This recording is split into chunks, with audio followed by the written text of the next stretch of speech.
Today's bike maintenance task, which I'll bring the cameras along for, trying to prolong the life of our alloy braking surfaces by stopping things like this occurring there, that little groove line. The tools I'm using is a 2mm Allen key, a knife, Leatherman, a scrubbing brush, small towel, 2 bags for the brake pads so I don't get them mixed up, and the bonus round is a 4mm Allen key. Okay, at altitude and warp speed here with my bike, taking these out, just as simple as loosening up those grub screws. I don't take them all the way out because I'll inevitably lose them.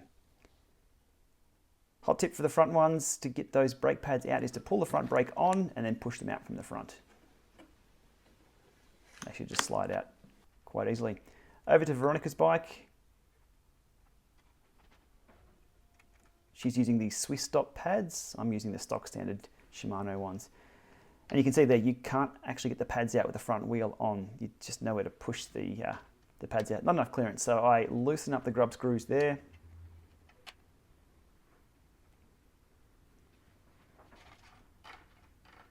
Wheel comes off. Push down the quick release there to tighten it in a little bit more. Grab the front brakes, push them out, and away we go. Okay, so let's have a look at these pads themselves and the condition they're currently in. So here's Veronica's pads. The rears look okay. The fronts, these are designated left and right, so you know which ones are which. But there are some big chunks of alloy stuck in Von's pads there and also through here. Okay, definitely time to get this done. We probably do this once every few months or so, or if you ever hear a grinding noise when you're grabbing the brakes and it doesn't wear out, it's time to get it done. A few through here in mine. I always find the Shimano stock pads really pick up a lot of alloy and things, but this is a dirty job. But a little bit of soapy water on these before we start picking them apart is a wise move. Bit of soapy water, scrubbing brush, and rinsing them off, making sure you get all the soapy residue off there. Now with the brake pads clean, it's a little bit more manageable and less dirty on our hands. So you can see my pads here, the stock standard Shimano pads, have a few specks in them there, and Veronica's pads here off her bike, the Swiss stops, have quite a few chunky ones in there. This is what was causing that brake line or the groove line on her rim surface. So it can lead to premature wear if we leave those into place. So let's get about what I do to fix these up. And again, it becomes messy, but you can see there, you can just pick out the little bits of alloy specks or stones or whatever gets caught up in the brake pads there.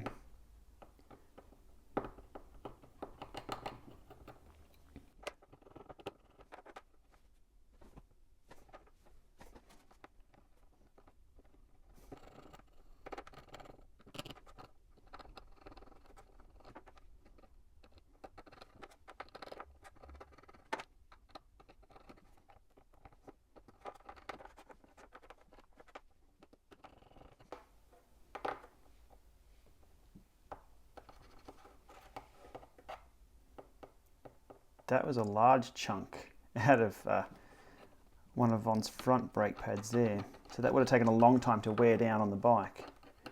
And it would have worn the rim a little bit more than what we would have liked. And right there is a nasty one.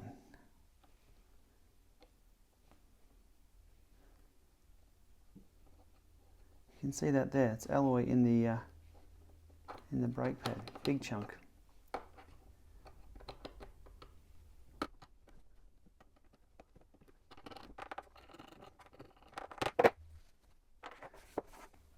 So there we are, 2 sets of cleaned pads, no alloy specks or stones or grit.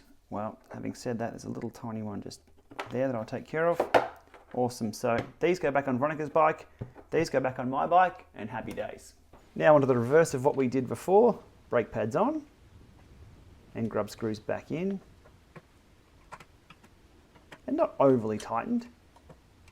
Don't need to really crank those down, so as long as they're not going to fall out. And again on the front, grabbing a handful of front brake there to make sure we can get those pads in.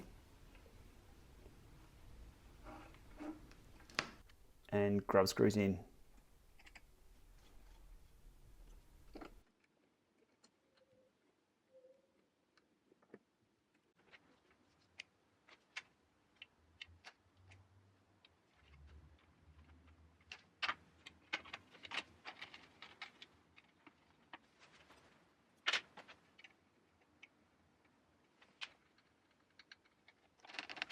Now for the bonus round on Veronica's bike, you can see it's pulling a little bit in one direction, not the other. So that could be related to toe in or just balancing of where those pads actually sit.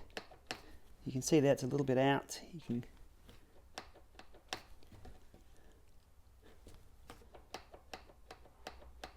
perfect. It works for center pivot brakes, not for the dual pivots that are out here, or obviously disc. We've got that right. Next thing is to make sure the pads are lined up correctly on here. If they're towing in or towing out, we can just loosen those up. I only do this if you're confident with your brakes though, and performing this yourself. If not, your bike store is the one to be doing this.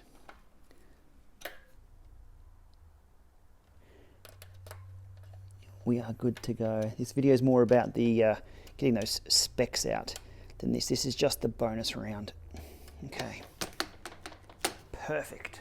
And finishing up today's maintenance day by putting the two pads back in here and winding those down. So hopefully you've found this one informative, and it's a basic maintenance task that nearly anybody can do. But if you're not confident, go see your local bike store. They'll take care of this for you. And that should prolong the life of both your wheels, your brake pads, and everything in between. There we are. Have a great day.